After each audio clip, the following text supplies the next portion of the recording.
వినిల్ గారు ఊహించారా? అంటే ఈ తరహాలో అంటే సీడ్ యాక్సెస్ రోడ్లో చిన్న చిన్న గొలక కూడా తవ్వుకుపోయిన పరిస్థితుల నుంచి ఈ రోజున పూల పాన్పులాగా ఆయన్ని స్వాగతించడం. చంద్రబాబు నాయుడు గారు ఎప్పుడో చెప్పారు అమరావతి మాత్రమే క్యాపిటల్, ఒక రాజధాని మాత్రమే అని చెప్పి. దీని అన్నిటికీ కూడా 5 కోట్ల మంది ఆంధ్రుల చంపబెట్టి అనుకోవచ్చు అంటారు. ఆ తీర్పు ఏదైతే ఉందో 11 సీట్లకే జగన్మోహన్ రెడ్డి గారిని పరిమితం చేసిన సందర్భాన్ని ఎలా చూస్తారు మేడం? 2024 ఎలక్షన్ల తీర్పు, ప్రజలు ఇచ్చిన తీర్పు నిజంగా ఒక చారిత్రాత్మకమైనటువంటి తీర్పు అండి. ఒక నియంత పరిపాలనని అలానే పడగొట్టడమే మాత్రమే తెలుసు. ప్రజలు అధికారం ఇచ్చింది కేవలంగా రాజకీయ కక్షలకి మాత్రమే వాడుకుని వ్యవస్థల్ని నిర్వీర్యనం చేసిన ఒక ఆర్థిక ఉన్మాది, ఒక నియంతకు ఓటు అనే వజ్రాయుధం ద్వారా ఆంధ్రప్రదేశ్ ప్రజలందరూ కూడా బుద్ధి చెప్పారు. ఎందుకంటే ఇవాళ మనం చూసుకుంటున్నాము, అంటే 2019లో జగన్మోహన్ రెడ్డి గారు అధికారంలోకి వచ్చినప్పుడు ఆయన జేసీబీలు వాడారు, ప్రొక్లైన్లు వాడారు, బుల్డోజర్లు వాడారు. దేనికి? ప్రజాధనంతో నిర్మించిన ప్రజావేదికని కూలదోయడానికి, కేవలం కక్ష సాధింపు చర్యలకి మాత్రమే అధికారాన్ని అడ్డం పెట్టుకున్నాడు జగన్మోహన్ రెడ్డి. ఇవాళ 2024లో చంద్రబాబు నాయుడు గారు అధికారంలోకి రాగానే ఈ అమరావతిలో 94 జేసీబీలు, ప్రొక్లైన్లు రేయింబావులు తేడా లేకుండా పనులు చేస్తున్నాయి. మళ్ళీ అమరావతికి పూర్వ వైభవం మళ్ళీ చంద్రబాబు నాయుడు గారు రాకతోనే వచ్చింది. ఇవాళ పనులన్నీ కూడా జంగిల్ క్లియరెన్స్ కానివ్వండి, అలానే ఆగిపోయిన రోడ్ల పనులు కానివ్వండి, ఇవన్నీ కూడా సిఆర్డే కమిషనర్ కూడా, అంటే రాజును బట్టి మంత్రులు ఉంటారు, వ్యవస్థలు ఉంటాయి అంటానికి ఇదో పెద్ద ఉదాహరణ. ఇవాళ చంద్రబాబు నాయుడు గారు అధికారంలోకి రాగానే సిఆర్డీఏ కమిషనర్ గారు ఏమని చెప్తున్నారండి, ఈ జూన్ నెలాఖరు కల్లా మంచినీళ్ళ ట్యాంకులన్నీ కూడా నిర్మించడం పూర్తి చేసి అలానే 74,000 మంది ఈ అమరావతి ప్రాంతంలో ప్రజలకి మంచినీటి సౌకర్యాలు అందిస్తామని చెప్తున్నారు. సిఆర్డీఏ కమిషనర్ బిల్డింగ్ ఏదైతే ఉందో అది నెలాఖరు కల్లా కంప్లీట్ చేసేస్తాము నిర్మాణం అని చెప్తున్నారు. మరి ఈ 5 సంవత్సరాలు ఏమైపోయారు? దాదాపు 1643 రోజుల నుంచి రైతులు ఉద్యమం చేస్తుంటే ఇటుగా వెళ్తున్న సీఎం, పరదాల మాటన వెళ్తున్న సీఎంని 5 సంవత్సరాలు చూసాము.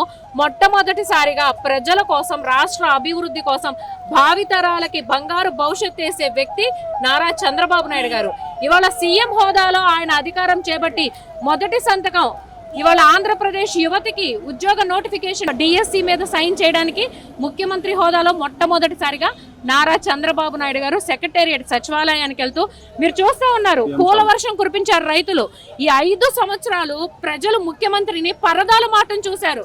ఒక ముఖ్యమంత్రి సెక్రటేరియట్కి వస్తున్నాడన్నా, అసెంబ్లీకి వెళ్తున్నాడంటే జగన్మోహన్ రెడ్డి 5 సంవత్సరాలు పరదాలు, పోలీసులు, నినాదాలు, అలానే షట్టర్లు దించేయటం. ఏ రోజున అమరావతిలో ఇలాంటి పూలు రైతులండి, పూలు స్వచ్ఛందంగా పూలు వేసి స్వాగతం పలికిన విధానం మీరు ఎక్కడైనా చూసారా? కేవలం చంద్రబాబు నాయుడు గారు అధికారంలోకి వచ్చాక మాత్రమే. ఇప్పుడు చంద్రబాబు నాయుడు గారు కొత్తగా కూడా నా కోసం ట్రాఫిక్ని ఎక్కడ ఇబ్బంది పెట్టద్దు, పబ్లిక్ని ఇబ్బంది పెట్టద్దు అని చెప్పి ఆయన ప్రెస్ ముఖంగా మాట్లాడారు, మీడియా ముఖంగా స్టేట్మెంట్ ఇచ్చారు. అలానే ఇప్పుడు జూన్ నెల అంటే అకాడమిక్ టైం టేబుల్ స్టార్ట్ అయిపోయింది. గవర్నమెంట్ స్కూల్స్లో గత ప్రభుత్వంలో జగన్మోహన్ రెడ్డి గారి ముఖ వర్చస్సుతో, ముఖంతో ఏదైతే స్కూల్ బెల్ట్స్, బ్యాగ్స్ ఇవన్నీ ప్రింట్ అయి ఉన్నాయో అది ప్రజాధనం. దాన్ని ఇవాళ కేవలం రాజకీయం అంటే వ్యక్తిగత కక్షల కోసం వాడేది కాదు, ప్రజలు ఇచ్చిన అధికారాన్ని ప్రజా సొమ్ము వృధా చేయడానికి కాదు, అవి ఎలా అయితే ఉన్నాయో అలానే డిస్ట్రిబ్యూషన్ చేసేయండి అని చెప్పి మాట్లాడారు. మరి స్టాలిన్ గారు కూడా ఇలాంటి, జయలలిత గారు తమిళనాడులో చూసుకుంటే అమ్మ క్యాంటీన్లు కానివ్వండి, అలా జయలలిత గారు సీఎం గా ఉన్నప్పుడు ప్రింట్ అయినటువంటి బుక్స్ కానివ్వండి, స్కూల్ బ్యాగ్స్ కానివ్వండి, అవన్నీ కూడా ప్రజాధనాన్ని వృధా చేయొద్దు అని చెప్పి మాట్లాడి వాళ్ళు కూడా అదే డిస్ట్రిబ్యూషన్. కానీ అదే మేడం, అదే తేడా. జగన్మోహన్ రెడ్డి గారు వచ్చిన తర్వాత ప్రజావేదిక కోల్చడం కానివ్వండి, అన్నా క్యాంటీన్లను ఆపేయడం కానివ్వండి, లేకపోతే చంద్రబాబు నాయుడు గారు మార్కు కనపడకూడదని చెప్పి అమరావతిని కూడా విధ్వంసం చేయడానికి అన్ని రకాల కుట్రలు చేశారు. శ్మశానం అన్నారు, అక్కడ ముంపు ప్రాంతం అన్నారు. ఎన్ని చెప్పినా కూడా ఈ రోజున 5 కోట్ల మంది ప్రజలు ఇచ్చిన తీర్పుని ఇప్పటికైనా జగన్మోహన్ రెడ్డి స్వీకరిస్తాడంటారా, లేకపోతే ఇంకా అదేదో నా అమ్మలక్కల ప్రేమాభిమానాలు ఏమైపోయినాయి అని చెప్పి గాల్లో చూసి మాట్లాడే పరిస్థితి? జగన్మోహన్ రెడ్డి ప్రమాణ స్వీకారం అంటే ఒక్క ఛాన్స్ అనేది ఏంటంటే గ్రహణం పట్టిందండి ఆంధ్రప్రదేశ్ కి. 2019లో గ్రహణం పట్టినట్టు అయింది. కాబట్టి ఒక్క ఛాన్స్, నేనేదో చేస్తాను యువకుడిని, నేను చంద్రబాబు నాయుడు గారి కన్నా బాగా చేస్తాను అని చెప్పి నోటుకొచ్చిన హామీలన్నీ ఇచ్చేసి, అలానే గతంలో చంద్రబాబు నాయుడు గారి ప్రభుత్వం మీద ఎన్నో అబండాలు, నిందలు వేసి అధికారంలోకి వచ్చాడు. కానీ ఆ ఒక్క ఛాన్స్, ఇతనికి అధికారం ఇస్తే ఏం చేస్తాడు అనేది ప్రజలందరూ తెలుసుకున్నారు.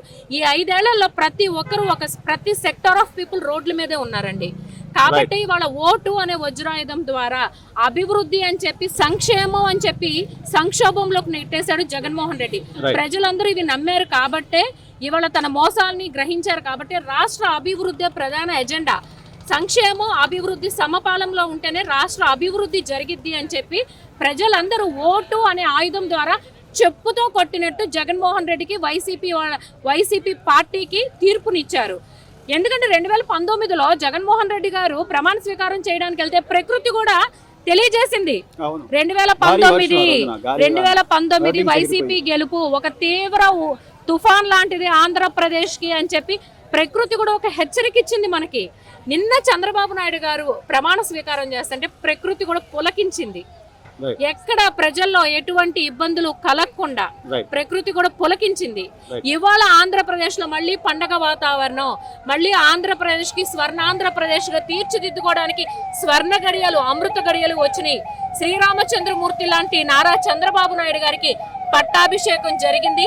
మా బిడ్డలకి బంగారు భవిష్యత్తు వేసేది కేవలం నారా చంద్రబాబు నాయుడు గారు మాత్రమే.